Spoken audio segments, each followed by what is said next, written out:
सो hi everyone.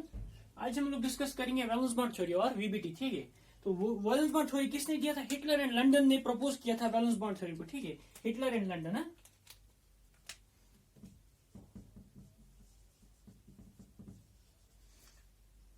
दो scientist थे, Hitler and London. उन्होंने 1927 में क्या प्रपोज किया था? Valence bond theory to explain. तो क्या प्रपोज किया था? उन लोगों ने प्रपोज किया था to explain covalent bond formation and energy, और कितना एनर्जी वहां से एसोसिएट होता है तो किसमें? कोवेलेंट बॉन्ड फॉर्मेशन में। ठीक है, टू एक्सप्लेन। तो valence bond theory was proposed by Heitler and London in 1927 to explain covalent bond formation.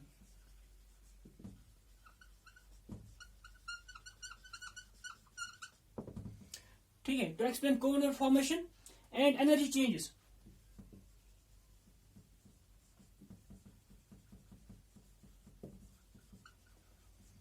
Taking place, क्या energy change taking place in formation of covalent bond. ठीक है, and in taking place in formation of H2 molecule.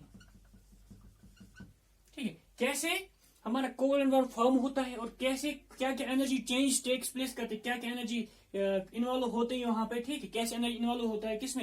Explain किया था उसको hydrogen molecule में। ठीक है, क्योंकि हाइड्रोजन मॉलिक्यूल को कंसिडर किया जाता है एक कोवेलेंट मॉलिक्यूल। ठीक है, और लेटर इस थ्योरी को फिर चेंज किया, इसको क्या किया था? इसको मॉडिफाई किया था Slater and polling and Slater ने इन 1931 में इसको क्या किया? इसको मॉडिफाई किया। ठीक है, उसमें फिर कंसेप्ट ऑफ ऑर्बिटल आया, ऑर्बिटल ओवरलैप आया। उस थ्योरी को क्या बोलते हैं? उस थ्योरी को बोलते हैं orbital overlap theory of covalent bond formation. ठीक है, तो हम लोग लेटर पढ़ेंगे। तो आज हम लोग डिस्कस करेंगे वैलेंस बॉन्ड थ्योरी। ठीक है, तो वैलेंस बॉन्ड थ्योरी को एक्सप्लेन करने के लिए हम लोग कंसिडर करेंगे यहाँ पे कि अगर हम लोग, हमारे पास एक हाइड्रोजन मॉलिक्यूल है, H2। ठीक है, अब हाइड्रोजन मॉलिक्यूल में क्या है? दो इलेक्ट्रॉन है। अगर हम लोग कंसिडर करेंगे यहाँ पे क्या हो रहा है? कोवेलेंट बॉन्ड फॉर्मेशन हो रहा है, तो म्यूचुअल शेयरिंग ऑफ इलेक्ट्रॉन हो रहा है। अगर ये हाइड्रोजन एटम ए है, ये हाइड्रोजन एटम, दूसरा हाइड्रोजन एटम मेरा बी है। ठीक है, ये इलेक्ट्रॉन 1 है और ये इलेक्ट्रॉन 2 है। इसका मतलब ए के साथ इलेक्ट्रॉन, हाइड्रोजन एटम ए के साथ इलेक्ट्रॉन कौन सा एसोसिएटेड है? इलेक्ट्रॉन 1 एसोसिएटेड है। और हाइड्रोजन एटम बी के साथ कौन सा इलेक्ट्रॉन एसोसिएटेड है? इलेक्ट्रॉन 2 एसोसिएटेड है हाइड्रोजन एटम 2 के साथ। ठीक है, अब हम लोग अब इसका वेव फंक्शन लिखेंगे। किसके लिए? इस हाइड्रोजन के लिए। कैसे वेव फंक्शन लिखेंगे? एक इलेक्ट्रॉन के लिए वेव फंक्शन लिखेंगे जो एसोसिएटेड है हाइड्रोजन एटम ए के साथ, और हाइड्रोजन और दूसरे इलेक्ट्रॉन के लिए वेव फंक्शन लिखेंगे जो हाइड्रोजन एटम बी के साथ एसोसिएटेड है। उसका अगर हम लोग वेव फंक्शन लिखेंगे तो हम लोग ऐसे लिख सकते हैं। ठीक है, साई, ठीक है, साई H2 मॉलिक्यूल का। ठीक है, जो वेव फंक्शन होगा इन दोनों का, तो हम लोग ऐसे लिखते हैं psi A for 1 plus psi into psi B. ठीक है, साई ए के साथ कौन सा इलेक्ट्रॉन एसोसिएटेड है? इलेक्ट्रॉन 1। और साई बी के साथ कौन सा एसोसिएटेड है? Electron 2 associated. ठीक है, तो इस इक्वेशन को जब हम लोग सॉल्व करते हैं, इस इक्वेशन का जब हम लोगों का सोल्यूशन निकलता है, ठीक है, वेव इक्वेशन का जब हम लोग का यहाँ पे निकलता है, ठीक है, इस सोल्यूशन निकलता है, तो हम लोगों का क्या आता है? जो एनर्जी एसोसिएटेड आता है वो हम लोग का जो कर्व ए यहाँ पे दिखाया, क्या है? जो हमारा कर्व ए यहाँ पे दिखाया, उससे हम लोग इसका सोल्यूशन को हम लोग यहाँ से एक्सप्लेन कर सकते हैं। क्या सोल्यूशन है? तो यहाँ से हम लोग को पता चला कि जब हमारे एटम्स क्या होंगे, जब हमारे हाइड्रोजन एटम्स, ये हाइड्रोजन एटम एक है, ये हाइड्रोजन एटम दूसरा है, जब ये आपस में बहुत दूर होंगे, क्या है? हाइड्रोजन एटम आपस में बहुत दूर होंगे, बहुत ज्यादा दूर है हाइड्रोजन एटम। इसका मतलब उनमें इंट्रैक्शन, कोई इंट्रैक्शन अभी नहीं है। जब इंट्रैक्शन है, इसका मतलब यहाँ पे क्या है? एनर्जी अप्रोक्सीमेटली क्या है? 0 है। ठीक है, अब जैसे जैसे एटम्स, हाइड्रोजन एटम्स आपस में नजदीक आते नजदीक कैसे आएंगे? जब वहां पे अट्रैक्टिव इंट्रैक्शन होगा, जैसे जैसे नजदीक आते हाइड्रोजन एटम, या इनका एनर्जी क्या हो रहा है? डिक्रीज हो रहा है, मींस नेगेटिव हो रहा है, मींस एनर्जी रिलीज हो रहा है, मींस मॉलिक्यूल स्टेबल हो रहा है। तो एक पर्टिकुलर पोजीशन पे पहुंचने के बाद इनका एनर्जी मिनिमम हो जाता है, जिसको हम लोग क्या बोल रहे हैं? ये हमारा क्या होता है? बॉन्ड फॉर्मेशन एनर्जी, जैसे हम लोग ने ऑलरेडी एक्सप्लेन किया था। और यहाँ पे हम लोग का क्या बनता है? यहाँ पे एक्चुअल बॉन्ड फॉर्मेशन हो जाता है हमारा। उस डिस्टेंस को क्या बोलते हैं हम लोग? बॉन्ड लेंथ बोलते हैं। जब एटम इतने दूर होंगे, उनका अट्रैक्शन होगा, उसके बाद एक पर्टिकुलर डिस्टेंस पे आते हैं, यहाँ पे एनर्जी क्या होगा? मिनिमम होगा यहाँ पे एनर्जी। उस पोजीशन को हम लोग क्या बोलते हैं? ये इनका बॉन्ड लेंथ है। इसका मतलब जब एटम्स दूर नजदीक आने के बाद एक पर्टिकुलर पोजीशन पे आते हैं, तो उस डिस्टेंस, जब कब आते हैं उस डिस्टेंस पे? जब हमारा एनर्जी मिनिमम हो जाता है। जब एनर्जी मिनिमम हो जाता है, वो एक पर्टिकुलर डिस्टेंस पे आते हैं, उस डिस्टेंस को हम लोग क्या बोलते हैं? उसको बोलते हैं बॉन्ड लेंथ। तो यहाँ पे हम लोगों ने देखा था, इससे हम लोग का निकल रहा है कि बॉन्ड लेंथ कितना है? 0.90 एंगस्ट्रॉम। कितना आ रहा है? 0.90 एंगस्ट्रॉम आता है यहाँ पे बॉन्ड लेंथ हाइड्रोजन मॉलिक्यूल का, जब हम लोग इस इक्वेशन से सॉल्व करेंगे। ठीक है, लेकिन हम लोग को पता है जब हम लोग ने एक्सपेरिमेंटली क्या निकाला है, हाइड्रोजन मॉलिक्यूल का जब हम लोग ने बॉन्ड लेंथ निकाला है और यहाँ पे एनर्जी निकाला है, तो उसका एक्सपेरिमेंटल वैल्यू कितना आता है, उसका एनर्जी आता है 458, कितना आता है 458 किलो जूल्स पर मोल, ठीक है। लेकिन यहाँ पे एनर्जी कितना आ रहा है, जब हम लोग ने इस इक्वेशन से कैलकुलेट किया तो यहाँ पे -24 किलो जूल्स पर मोल आ रहा है। तो इस इक्वेशन से कैलकुलेट करने के बाद यहाँ पे 24 किलो जूल्स पर मोल हमारा एनर्जी का वैल्यू आ रहा है, और डिस्टेंस आ रहा है कितना, जो है हमारा इंटरन्यूक्लियर, जिसे हम लोग बोलते हैं बॉन्ड लेंथ कितना आता है, इसका बॉन्ड लेंथ आता है 0.90 एंगस्ट्रॉम, ठीक है। लेकिन हमारा जो एक्सपेरिमेंटल वैल्यू, जो एक्चुअल वैल्यू होता है हाइड्रोजन मॉलिक्यूल का, वो कितना है, एक्चुअल वैल्यू हाइड्रोजन का -458 किलो जूल्स पर मोल, और डिस्टेंस कितना है, जो हमारा बॉन्ड लेंथ है हाइड्रोजन मॉलिक्यूल का, वो 0.74 एंगस्ट्रॉम है। इसका मतलब इस वैल्यू से क्या बहुत दूर है ये, इसका मतलब ये हमारा इक्वेशन कंप्लीटली हमारा वेव फंक्शन नहीं दिखाता, या हमारा एनर्जी, हम लोग का एनर्जी सोल्यूशन नहीं दिखाता यहाँ पे कि ये वाला इक्वेशन। इसका मतलब हमें कुछ इस इक्वेशन में मॉडिफाई करना है, या हमारा जो प्रपोजल थ्योरी है उसमें कुछ मॉडिफिकेशन करना है, कुछ पैरामीटर्स इंट्रोड्यूस करना है, तब हमारा क्या आ जाएगा, वैल्यू हमारा धीरे धीरे एनर्जी का कम हो जाएगा, तब हमारा एक्सपेरिमेंटल वैल्यू के बराबर आ जाएगा या सिमिलर और नजदीक आ जाएगा हमारा जो हम लोग थ्योरेटिकल वैल्यू कैलकुलेट कर रहे हैं, ठीक है। अब वो क्या क्या पैरामीटर्स है जिससे हमारा क्या होगा, जिससे हमारा क्या होगा, एनर्जी डिक्रीज होगा, क्योंकि एनर्जी अभी कितना है -24, हम लोग को कितना एनर्जी डिक्रीज करना है, -458 तक लेके आना है, तभी हमारा एक्सपेरिमेंटल वैल्यू और जो हमारा थ्योरेटिकली हम लोग बाय इक्वेशन से निकालते हैं यहाँ पे वो मैच करेगा, तभी हमारा ये साई इक्वेशन जो हमारा हाइड्रोजन मॉलिक्यूल के लिए क्या होगा, परफेक्ट होगा। अदरवाइज ये परफेक्ट नहीं, क्योंकि इसका वैल्यू कितना आ रहा है -24, लेकिन एक्चुअल वैल्यू कितना है -458। अब कौन कौन सा पैरामीटर यहाँ पे है वो हम लोग डिस्कस करेंगे। तो सबसे पहला पैरामीटर यहाँ पे है एक्सचेंज एनर्जी। क्या है एक्सचेंज एनर्जी, तो पहला पैरामीटर है यहां पे एक्सचेंज एनर्जी।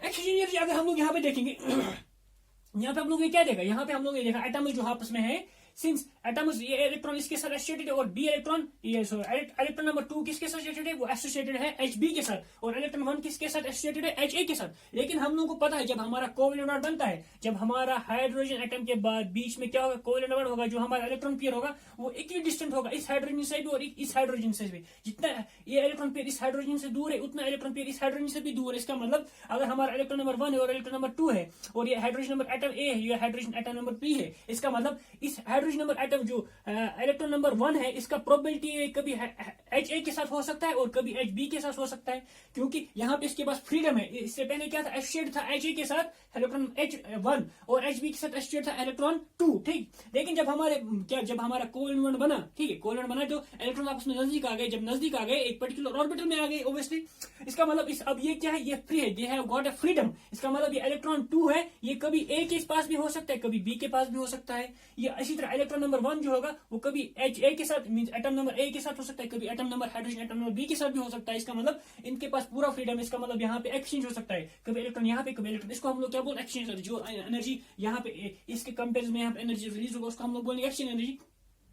उसके बाद अगर हम लोग इसका क्या लिखेंगे, वेव फंक्शन लिखेंगे एक्सचेंज एनर्जी के लिए, HHB के लिए क्या अगर हम लोग लिख सकते हैं, कभी हमारा HAHB, तो कभी हमारा इलेक्ट्रॉन नंबर 1 Ha के साथ अटैच है, और कभी हमारा इलेक्ट्रॉन नंबर B जो है क्या है, वो इलेक्ट्रॉन नंबर 2 के साथ अटैच है, और कभी क्या है Ha के साथ हमारा इलेक्ट्रॉन 2 अटैच है, और कभी इलेक्ट्रॉन एटम B के साथ हमारा इलेक्ट्रॉन 1 अटैच है। इसका मतलब एक्सचेंज हो रहा है, कभी 2A के साथ है, कभी 2B के साथ है, और कभी 1A के साथ है, कभी 1 किसके साथ है, B के साथ।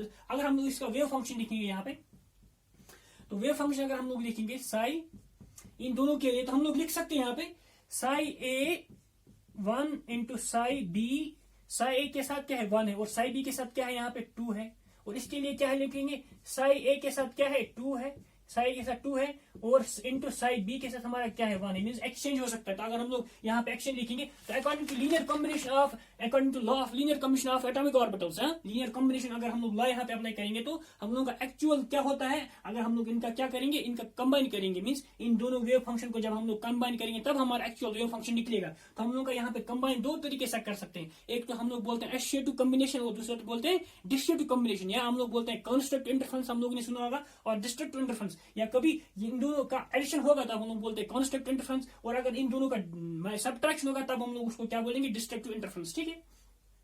तो अगर हम लोग बोलेंगे कंस्ट्रक्ट इंटरफेरेंस मींस इन दोनों वेव फंक्शन का आपस में क्या होगा, ऐड हो गया। जब ऐड हो गया मींस इसका भी नेगेटिव वैल्यू, इसका भी नेगेटिव वैल्यू। जब दो नेगेटिव आपस में ऐड होंगे तो और नेगेटिव हो जाएगा, तब हमारा वैल्यू क्या आ जाएगा, जो हमारा बी का वैल्यू, करो बी का जो वैल्यू है वो आ जाएगा, ठीक है। और अगर हमारा सबट्रैक्शन हो जाएगा मींस एक एनर्जी वैल्यू से दूसरे एनर्जी वैल्यू का क्या होगा, सबट्रैक्शन हो जाएगा, तो ओवरऑल उसका क्या हो जाएगा, जब एक कम एनर्जी से दूसरे कम एनर्जी का वैल्यू सबट्रैक्ट हो जाता है, ये ऊपर हो चला जाएगा, तो उसका हमारा जो कर्व सी है, इसका मतलब दो टाइप के यहाँ पे कॉम्बिनेशन होंगे, एक तो सिमेट्रिक कॉम्बिनेशन और एसिमेट्रिक कॉम्बिनेशन। तो हम लोग अगर सिमेट्रिक लिखेंगे, जो अगर हमारा जो बॉन्ड बनता है, या हम लोग उसको बोलते हैं कोवेलेंट, एक्चुअली जो बनता है हमारा कोवेलेंट बॉन्ड वो सिमेट्रिक कॉम्बिनेशन से बनता है। तो सिमेट्रिक कॉम्बिनेशन हम लोग ऐसे लिख सकते हैं, psi a 1 into psi b 2 plus, ठीक है, Sai a 2 into psi b 1, ठीक है। ये हमारा सिमेट्रिक कन्फिगरेशन हो गया, सिमेट्रिक कन्फिगरेशन। और अगर हम लोग इसका फिजिकल सिग्निफिकेंस देखेंगे, हम लोग को पता है कि जब हमारा ऑर्बिटल में क्या होता है, जब हमारा ऑर्बिटल में एक इलेक्ट्रॉन पेयर होता है,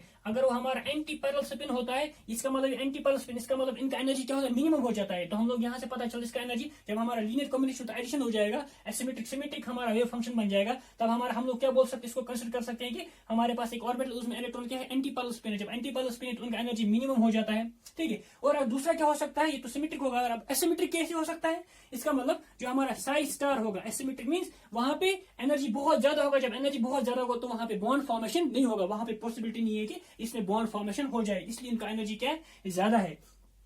हम लोग लिख सकते हैं psi a 1 into psi b 2 minus psi a 2 into psi b 1। जब इनका एक्सट्रैक्शन सबट्रैक्शन करेंगे तो यहाँ पे आ जाएगा एसिमेट्रिक, तो यहाँ पे एसिमेट्रिक आ जाएगा, ठीक है। तो हम लोग को पता है सिमेट्रिक में हमारा क्या होता है, तो सिमेट्रिक एसिमेट्रिक मींस जब हमारे इलेक्ट्रॉन्स होते हैं, लेकिन एसिमेट्रिक क्या होगा, जब हमारे इलेक्ट्रॉन होते हैं लेकिन वो पैरेलल स्पिन होता है। जब पैरेलल स्पिन होते हैं तो उनकी एनर्जी बहुत ज्यादा होता है। तो इसका मतलब हम लोग यहाँ पे कंसिडर कर सकते हैं, एक हाइड्रोजन एटम यहाँ से, दूसरा हाइड्रोजन एटम यहाँ से, जब ये कंबाइन हो गया तो कैसे कंबाइन हो गया, एक कॉम्बिनेशन ये हो सकता है और दूसरा कॉम्बिनेशन क्या हो सकता है, पैरेलल स्पिन हो सकता है, एक एंटी पैरेलल दूसरा पैरेलल। अब हम लोग को पता है एंटी पैरेलल हमारा ज्यादा स्टेबल है, क्योंकि यहाँ पे एनर्जी मिनिमम हो जाता है, और पैरेलल स्पिन क्या होता है, ज्यादा अनस्टेबल होता है, क्योंकि उसका एनर्जी बहुत ज्यादा होता है। जब बहुत ज्यादा होता है तुम्हारा, तब हमारा ये फेवरेबल नहीं है। इसका मतलब जब हम लोग यहाँ से सॉल्व करते हैं, जब हमारा यहाँ से जब एनर्जी वैल्यू निकालते हैं, इसको इक्वेशन को सॉल्व करते हैं, तो हमारा एनर्जी वैल्यू आता है -303। तो यहाँ से हम लोग जब सॉल्व करते हैं तो हमारा एनर्जी का वैल्यू कितना आता है, यहाँ पे एनर्जी का वैल्यू आता है हमारा 303 किलो जूल पर मोल, और डिस्टेंस कितना आता है, इसका डिस्टेंस आता है 0.80 एंगस्ट्रॉम, ठीक है। अब जब इतना डिस्टेंस आ गया, इसका मतलब अभी ये बहुत दूर है, मीन्स हम लोग को कितना आना चाहिए, -458 आना चाहिए। इसका मतलब एक्चुअल वैल्यू से तो बहुत दूर, इसका मतलब हम लोग एक्सचेंज एनर्जी यहाँ पे पूरा इसका मतलब जो ये इक्वेशन है, ये हमारा वेव फंक्शन है, ये कंप्लीटली हाइड्रोजन मॉलिक्यूल के लिए परफेक्ट इक्वेशन नहीं। इसका मतलब हम लोग को कुछ और पैरामीटर देखना है जो इसको क्या और मिनिमाइज वैल्यू करेगा, तो हमारा क्लोज टू आ जाएगा टुवर्ड्स एक्सपेरिमेंटल वैल्यू, ठीक है। इसका मतलब ये हमारा परफेक्ट इक्वेशन नहीं है, ठीक है। अगर मैं इस इक्वेशन को लिखूंगा, इक्वेशन ए, इक्वेशन बी, ठीक है, तो आपको याद रखना इस इक्वेशन बी को। अब ये तो एक पैरामीटर होगा। अब दूसरा पैरामीटर क्या है, दूसरा पैरामीटर है हमारा स्क्रीनिंग इफेक्ट। क्या है, जो हमारा दूसरा पैरामीटर है वो हमारा स्क्रीनिंग इफेक्ट है।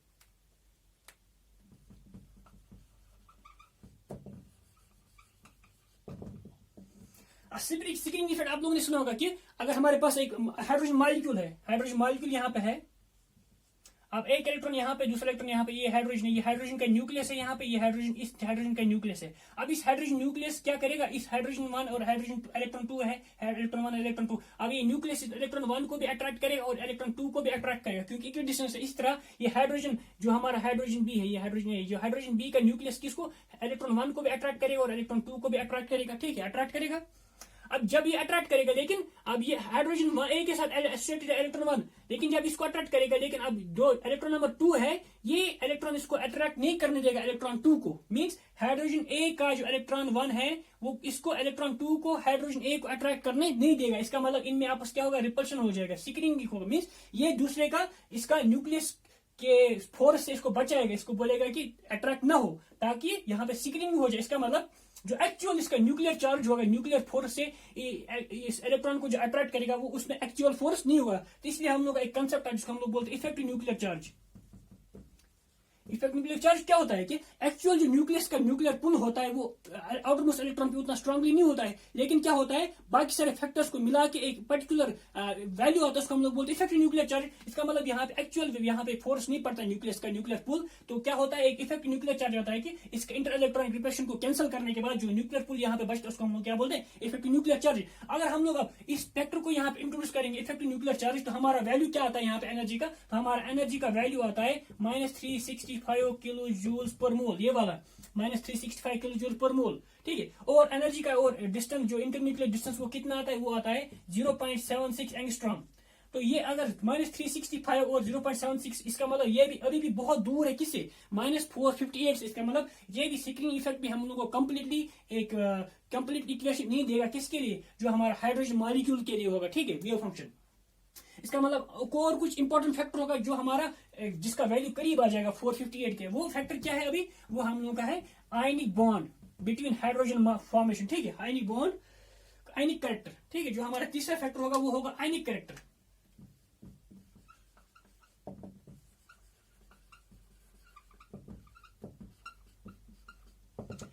H2 मॉलिक्यूल में आयनिक कैरेक्टर, अभी तक हम लोगों ने कंसिडर किया था कि ओनली यहाँ पे कोवेलेंट कैरेक्टर होता है बिटवीन हाइड्रोजन और हाइड्रोजन एटम, जब आप आपस में कंबाइन करते हैं वहां पे कोवेलेंट कैरेक्टर होता है। लेकिन अगर हम लोग ये वाला पैरामीटर यहाँ पे इंट्रोड्यूस करेंगे, हम लोग बोलेंगे कि हाइड्रोजन में प्योरली क्या कोवेलेंट नहीं होता, वहां पे कुछ आयनिक कैरेक्टर होता है, तो हम लोग आयनिक कैरेक्टर कैसे बोलेंगे। मेरे पास फॉर एग्जाम्पल एक हाइड्रोजन एटम 1 है, ठीक है, और हाइड्रोजन एटम ए है और हाइड्रोजन एटम बी है, ठीक है। अब यहाँ पे अब इसका इलेक्ट्रॉन कंप्लीटली यहाँ पे ट्रांसफर हो गया, अब इसका इलेक्ट्रॉन तो 1 था, इलेक्ट्रॉन 1 था, अब इसका भी इलेक्ट्रॉन यहाँ पे कंबाइन हो गया तो 1 2 हो गया।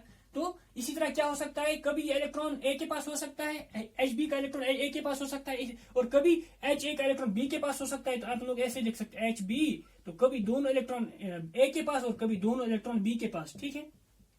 अब इसको हम लोग अगर इसका स्ट्रक्चर लिखेंगे तो इसका मतलब दोनों इलेक्ट्रॉन अगर एच ए के पास आ गए तो उसका नेगेटिव आ जाएगा, तो H A minus negative and H B positive, इसका मतलब आयनिक कैरेक्टर आ जाएगा यहाँ पे, ठीक है। अब इसी तरह यहाँ पे अगर लिखेंगे इसको, एच ए पे इलेक्ट्रॉन ट्रांसफर होगा एच बी के, तो एच ए पे क्या आ जाएगा, पॉजिटिव आ जाएगा, और एच बी के क्या आ जाएगा, नेगेटिव आ जाएगा। तो हम लोग ये आयनिक स्ट्रक्चर होगा किसका, आयनिक स्ट्रक्चर होगा किसका, H2 मॉलिक्यूल का, ठीक है। अब अगर हम लोग इसका वेव फंक्शन लिखेंगे यहाँ पे, अगर हम लोग इसका वेव फंक्शन लिखेंगे H2 मॉलिक्यूल का, तो इसका वेव फंक्शन क्या लिखेंगे हम लोग, तो साई आयनिक जो होगा हमारा, साई आयनिक, अगर हम लोग कंसिडर करेंगे कि हाइड्रोजन मॉलिक्यूल में क्या आयनिक कैरेक्टर है, तो हम लोग लिख सकते हैं यहाँ पे साई ए, और कभी क्या है, साई ए के साथ दोनों इलेक्ट्रॉन मीन्स 1 और 2 इलेक्ट्रॉन किसके साथ अटैच है, इलेक्ट्रॉन 1 भी साई ए के साथ means hydrogen number atom A के साथ अटैच है, और इलेक्ट्रॉन जो हमारा साई ए के साथ इलेक्ट्रॉन 2 भी किसके साथ अटैच है, इलेक्ट्रॉन 2 भी हमारा किसके साथ, एच ए के साथ अटैच है, ठीक है, प्लस, ठीक है।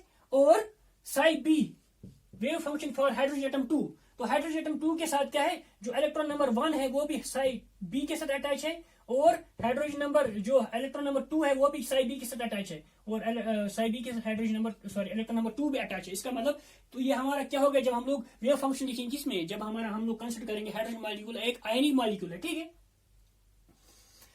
अब यहां से जो हम लोग को पता चलता है कि आयनिक मॉलिक्यूल को यहाँ पे कंसिडर करने के बाद हम लोग को निकलता है यहाँ पे जो वैल्यू आ जाता है,